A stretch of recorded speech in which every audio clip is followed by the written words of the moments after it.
మనకి ప్రస్తుతం ఆంధ్రప్రదేశ్లో చూసుకుంటే కూటమి ప్రభుత్వం అధికారంలో ఉంది కదా.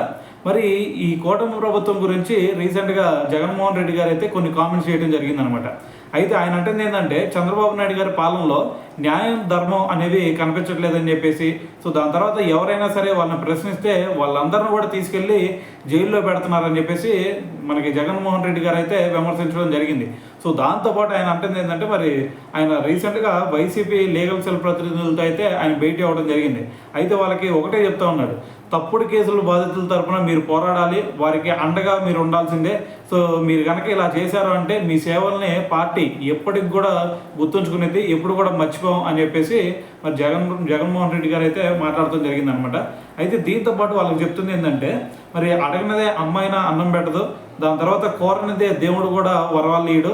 సో దాని తర్వాత అలాగే లాయర్లు కూడా వాదించినదే న్యాయం అనేది దక్కదు అనేది ఒకసారి గుర్తుపెట్టుకోండి అని చెప్పేసి వాళ్ళందరికీ కూడా చెప్పడం జరిగిందనమాట. సో మరి ఓవరాల్గా ఇదంతా విన్నారు కదా. సో దీని తర్వాత దీని గురించి మీరేమనుకుంటున్నారు అనేది కూడా తెలియాలి కదా. సో కింద కామెంట్ చేసేయండి.